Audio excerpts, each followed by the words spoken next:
We're live. Good evening, good morning, good afternoon. If you're just coming in, say hey down in the chat. I don't see anybody in right now, but I'm gonna just keep talking. Hey, everybody. Welcome to day 4 of our 5-day mindfulness challenge. Our 5-day mindfulness challenge called From Chaos to Clarity. This is a 5-day mindfulness challenge to learn how to relieve your stress, increase your focus, and hopefully flow pretty simply into a daily mindfulness practice. By incorporating some of these mindfulness tips and tricks into your everyday life.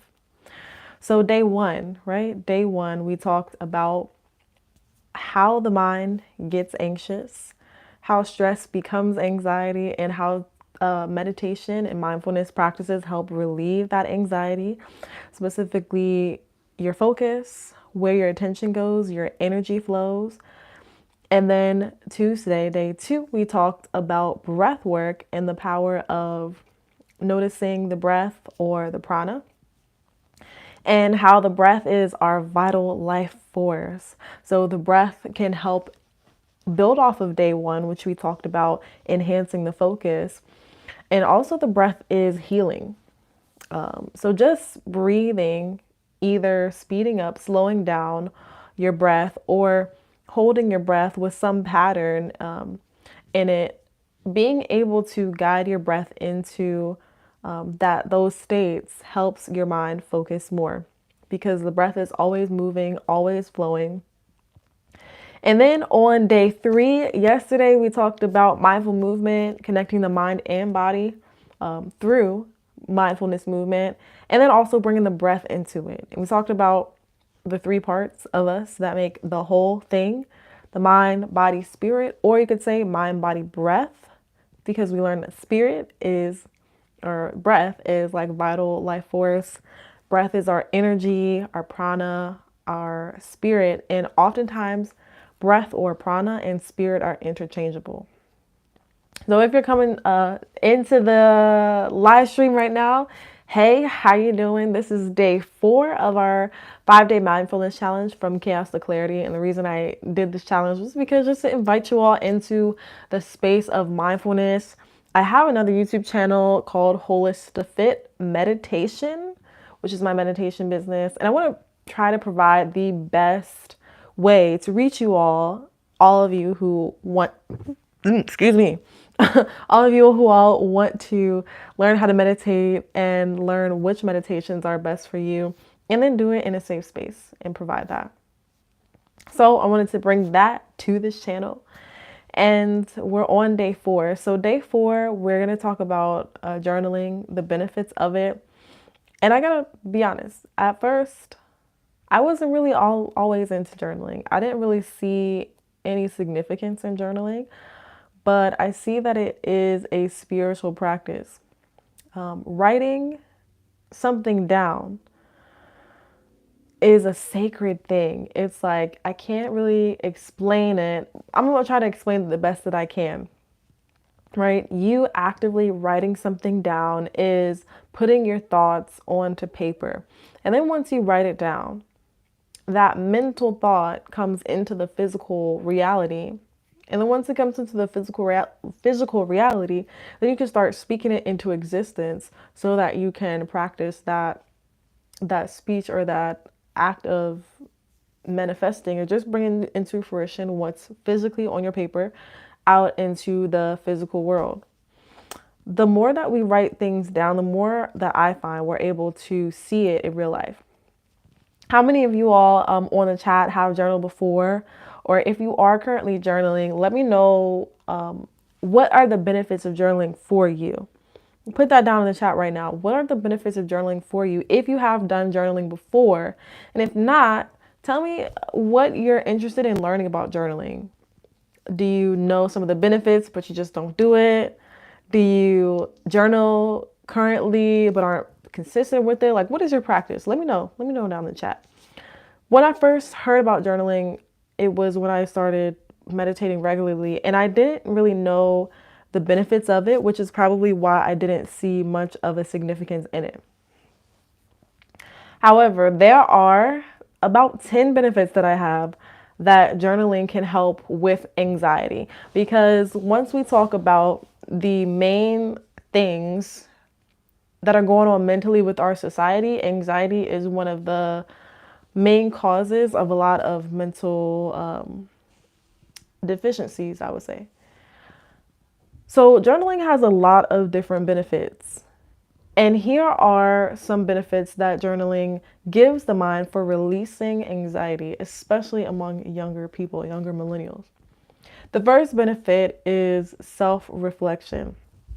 How many of us understand that journaling helps realize what's inside the mind, right? And just so you know, journaling can refer to any process of writing down what you're feeling, what you're thinking, what you want to express but don't know how to express. So it's honestly a form of artwork. I am Victoria says, I am not patient enough, so I don't do it. I totally understand that, Victoria. That is the same with me. I can't say that I journal a lot. It's definitely not a daily practice for me. But as I am journaling a couple of times, I would say probably like a couple of times a week, I have seen a benefit in it. And I bet if I did it daily, there would probably be even more of a benefit from it. But that patience thing, that's actually a good thing that you say that, Victoria, because I feel like the journaling helps put that practice of patience into motion. But let's get into these other benefits. So, self reflection, journaling allows you to reflect on your thoughts, your emotions, and your experience. And it provides a deeper understanding of yourself and of your anxiety triggers. How many people know there are triggers?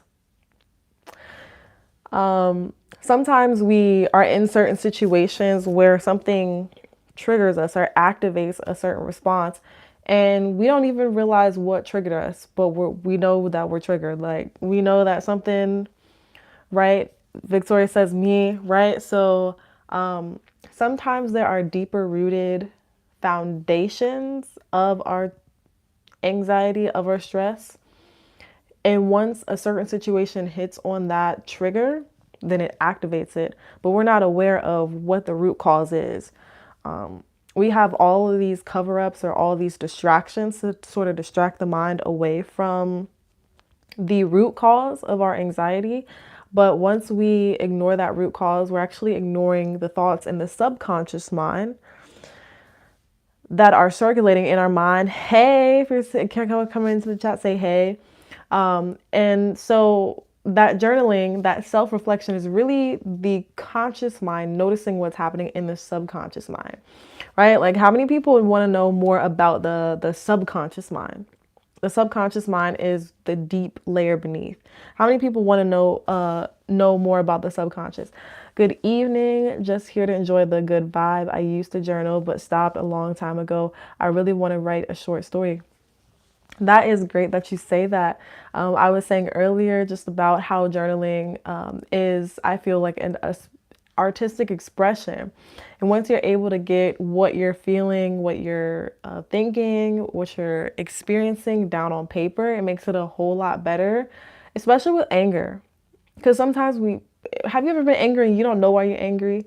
Or like, you ever been, right? Victoria says, I do, right? So realizing those thoughts, self-reflection. So that's the first thing. The second way journaling helps relieve anxiety, especially in younger populations, is emotional release. So writing about the things that frustrate you, the things that may make you anxious, uncovers a lot that you didn't know about yourself, but it was always there in the beginning. It serves as an outlet for your emotions, helping release your pent up feelings and emotion, and it reduces your emotional distress. One of my most popular videos on this channel is literally titled "Why You Don't Fit In and Feel Like You Have No Friends." And loneliness is one of the main causes of a disease called Alzheimer's. Alzheimer's is, and I have a few family members that have Alzheimer's. Alzheimer's is a degenerative disease that basically eats away at your brain. And there's statistics that show that feeling lonely is one of the main triggers or causes over time of Alzheimer's. A lot of people in today's age feel lonely. They feel misunderstood. They may feel like people don't understand them, right? So journaling and write down your thoughts can really help to have an outlet for your emotions, for your thoughts, to release anxieties and emotions, because some of us really want somebody to talk to, not even just get advice for a certain situation, just to hear somebody, just to have somebody to hear you out. Like how many of us just like to vent just to release our emotions? Unknown paradox says journaling to me allows me to hear myself, reflect, and note progress. Yes, I'm glad you said that, because that progress thing is actually on my notes of one of the main ones. I have about 10 on here, but I wasn't sure if I was going to get through all of them. But thank you for sharing. And it allows you to hear yourself, right? So we all have this voice in the back of our head that's pretty much narrating our whole day, right? And this voice in the back of our head is a voice from our subconscious mind. We're not aware of our subconscious mind on the day-to-day basis. I do this activity where I tell people to stick out their thumb, stare at your thumb, right? And see how your thumb is in focus and everything else in the background is blurry. Your thumb represents how much your conscious mind sees. And then the background, the blurry background, represents how much your subconscious mind is aware of, but it's not in focus. It's just all that fluff back there. And what we want to do is bring everything in the background up to the foreground or closer to the foreground so that we can release it. Betty says, I'm not that young and I find journaling very helpful for my anxiety. It helps me process what I'm feeling. Once I put the words or feelings in the page, I can move on. Yes, Betty, thank you for sharing. And the reason why I was highlighting young people is because I know journaling is great for people of any age, right? But the reason why I did kind of like highlight younger people is because I feel social anxiety and just anxiety in general is becoming more prevalent among younger people, because the ability to communicate clearly and use things like eye contact or body language even is being lost as people get younger and younger. So definitely thanks for sharing. I know that journaling is great for all ages. So any age that you're at, write your stuff down. But I know especially it's helpful for people who may have social anxiety or difficulty speaking to others or communicating clearly. And so the next thing that I have is problem solving. Journaling can help enable people to analyze their anxious thoughts and also brainstorm potential solutions. How great is that? So you don't even have to ask your friend, hey, what you think about this? Should I feel blank about this situation? Have you ever asked somebody like how you should feel? Like ask somebody else, am I crazy for feeling this? Or am I just tripping? So you can write your thoughts down on paper, and based upon you reading your thoughts, you actually can help brainstorm potential solutions.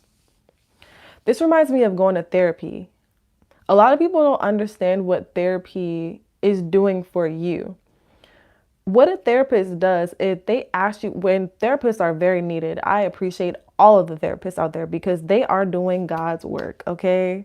But a therapist will ask you questions and slowly bring you deeper into the depths of your subconscious, and they will ask you questions to uncover the problem within yourself. So therapists they're not there to solve your problems. They're there to help you help yourself.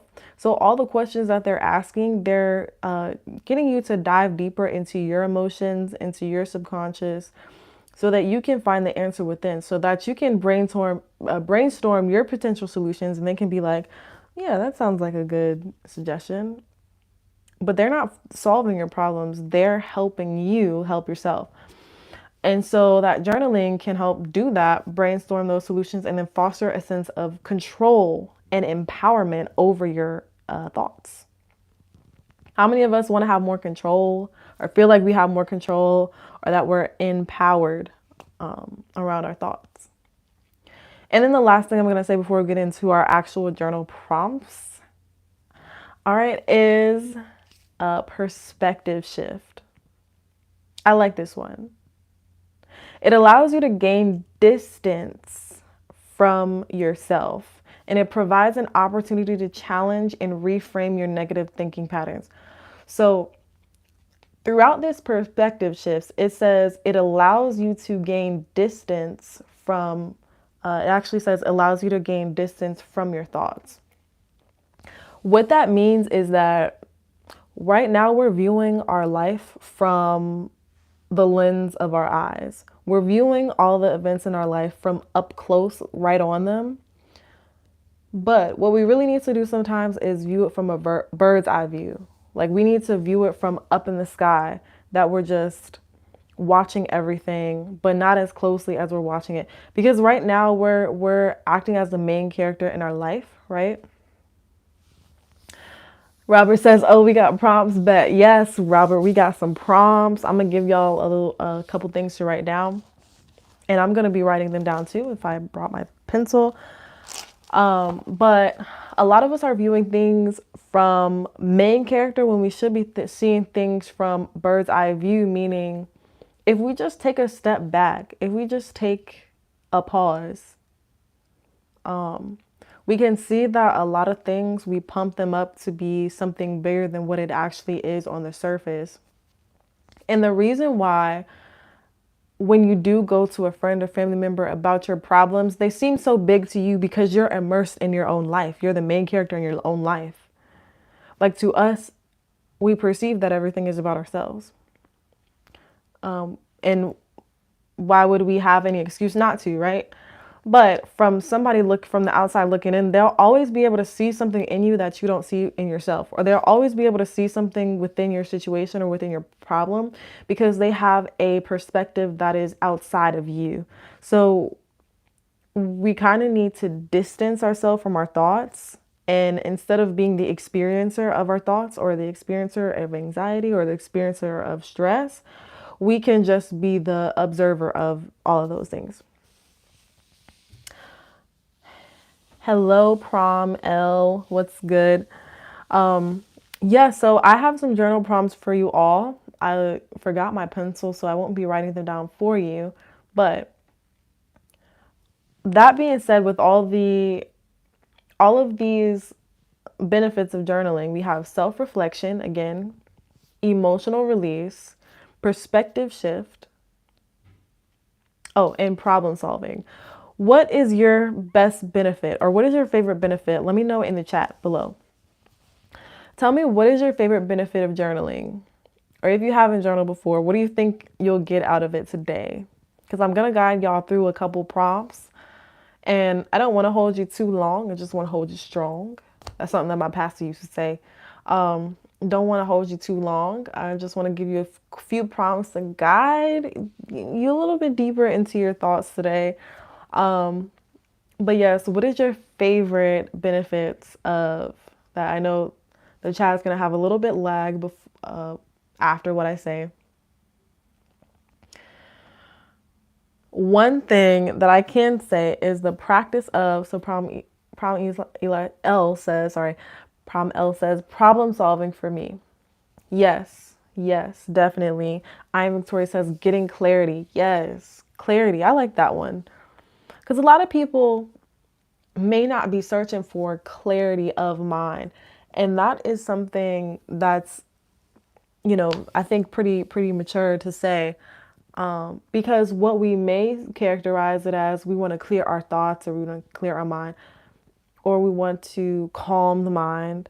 Robert Gilliam says, truly addressing problems you may have put off. Yes. So here is the first journal prompt for you. All right, here's the first journal prompt for you. You can either have a physical journal. I actually literally have my journal right here and I highlight. Betty says emotional clarity. Yes, emotional clarity. I like that one. Here goes. The activities or practices that bring me calm and peace are dot dot dot. So I'll repeat it again. The activities and practices that bring me calm and peace are dot dot dot. So write down in your physical or virtual journal or in your head. You can think about this in your head, but I really implore you, is that a word? Implore. I implore you to write it down because there is something about physically putting down on paper what's in your mental down into the notes. It's like it's something that is sacred and kind of ritualistic a little bit. So, what are some activities and practices that bring you calm and peace? And let me know if y'all want me to provide a quiet space or a quiet time for you all to write it down. Because I I definitely like to honor just silence, but some people don't like silence. The reason for this prompt is that it allows you to identify and reflect on your activities and your practices that help you find calmness and peace. And implore is definitely a word, yes. I feel like it's one of those big words that people don't know about. Like it's one of those big words that makes me sound really intelligent. So with this prompt right here, one thing that it invokes is not only mindfulness, I can't talk today, but also thankfulness. Because sometimes we think about all of the things that our mind prioritizes. Sometimes our mind can prioritize negativity. We want to bring our attention to the things that do bring us calm and peace, even if we are amidst chaos, which is why this challenge is called From Chaos to Clarity.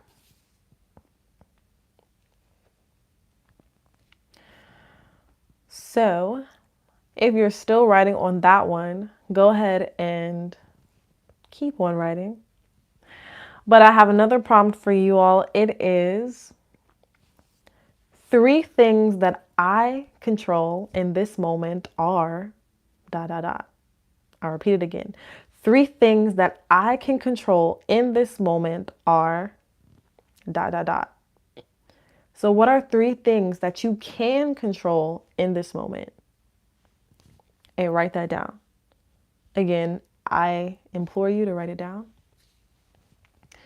A lot of the times, our mind is ruminating on the negative things. It's prioritizing the negative things because we prioritize the things that we feel like we don't have control over so much that we miss all the things that we can control. Unknown Paradox says clarity in bridging solution. Yes, I love the solutions part. And this prompt definitely helps with the solutions part. What are 3 things that you can control in this moment? This is probably one of my favorite prompts because it helps shift your mind away from the negative things. Because there's nothing that you can really do about things that you can't control, but sometimes that's all we can focus on. Like, have you ever been in a situation where you know you should be shift your focus to something else, but like there's something in the forefront of your mind that's literally all you can focus on right now, and it's like you can't help it, but really you can, but you feel like you can't, which is a word that we should not use because we can. Re-empowerment. Yes, I love that word. So what are 3 things that you can control in this moment? And I have one more. Do y'all want one more? I was trying to keep it under 30 minutes and then leave some room for feedback or questions. But I'll do one more. Slim Bait says, literally 5 minutes ago, I was thinking of what I can control and what I can't. It's empowering, right? Re-empowerment. It's empowering to think about all the things that you can control because I guarantee you, If you put thought into it and put effort into it, you can come up with a longer list of things that you have control over than the things that you don't have control over. It's usually that the things that we can't control, we prioritize those things because they seem more important than the things we have control over. The things we have control over is our speech, our actions, all of our voluntary functions, right? All of our five senses. And those are things that we can control because we can take autonomy over our own body. Even if we do things that we sometimes, quote unquote, slip up, it's like, oh, I didn't mean to do that. Most of the things that we do action wise, we ruminated on them for a while. And that just shows how much our thoughts control our actions. So if we feel like we're not in control of what we do physically, yes, we are in control of those things. The last prompt is is this right here.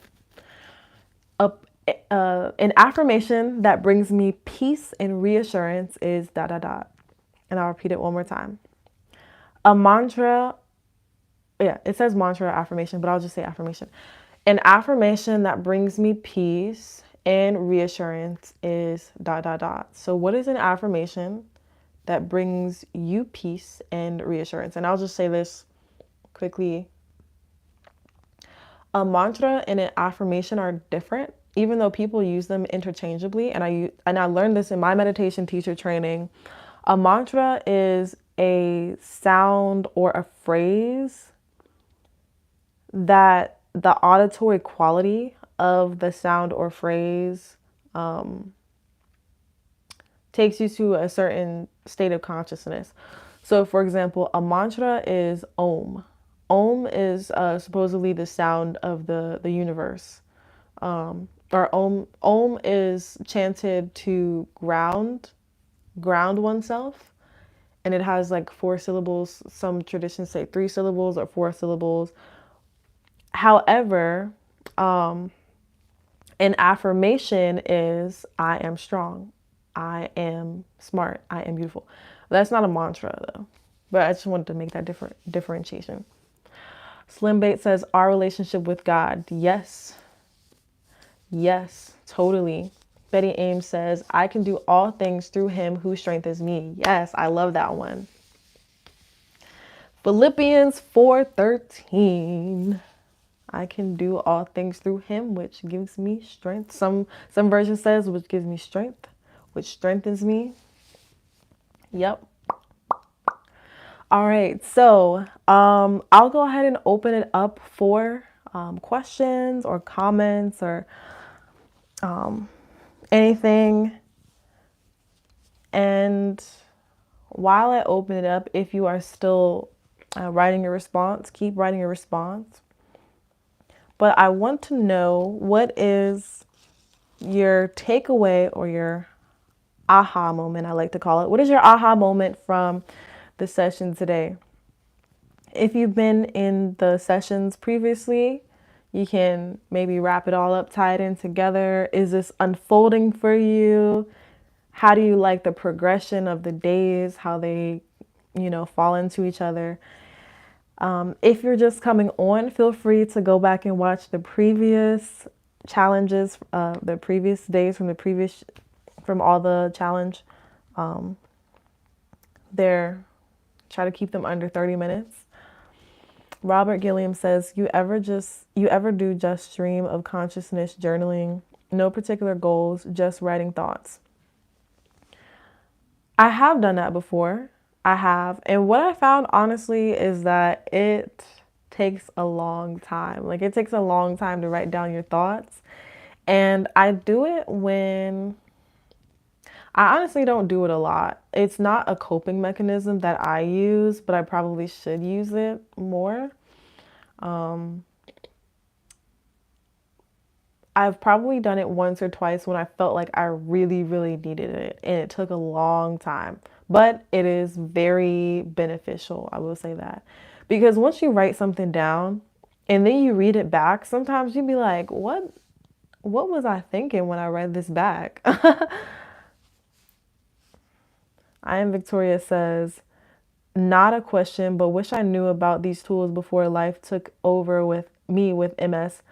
Yep. But I am here taking notes. Thank you so much. Yes. Well, it's never too late. That's what I think. And you're here now taking notes. So at this time in this place is the right time for you. West Adams TV1 says, hello, beautiful. Salute, salute. What's good? What's good? We're on day 4 of our From Chaos to Clarity Mindfulness Challenge. And so again, if you're just coming in right here, then feel free to go back and go through all the day 1 through 3. We had a great time on days 1 through 3 talking about how to relieve your anxiety through breath work, how to even find balance between the left and right sides of the brain, balance in between the doing side and then the sitting side, or the doing side and then the comfortable side. And we talked a little bit about even the chakras. And then yesterday we talked about breath work and movement, combining the two. And then today we are wrapping it all up with journaling, right? Tomorrow, we're going to bring it all together and talk about how we can further create a mindfulness practice into our daily lives. I am Victoria says, you are right. Yeah, and I realized that a little while ago. For me, there's no such thing as the wrong time or the wrong place. I just think that you're always in the right place at the right time. If you weren't in the right place at the right time, then you wouldn't be where you are. You would be somewhere else. And that's just what I think that gives me peace of mind, that even though we are in control of our physical bodies, there is a greater force taking control over everything that's orchestrated outside of our physicality that we can't control, but we can try to understand. Unknown Paradox says, can you dive into more of what isn't a mantra affirmation? Yeah, so for a couple minutes I can do that. So there are a few mantras that I know. All of them are in Sanskrit, and I'll let you know what they mean in English as well. Sanskrit is the name of yoga. So all the mantras that I know, they are in Sanskrit because that is the language of yoga and meditation. And a mantra, the word mantra is a Sanskrit word that literally translates into mind vehicle. So mantra translates into mind vehicle. And that means when you hear a mantra or when you repeat it over and over, it allows your mind to go into a state of whatever the mantra is saying. So there's a mantra, may all beings be happy and peaceful. And the way that you say that mantra is Loka Samasta Sukhino Bhavantu. And that means let all beings be happy and peaceful.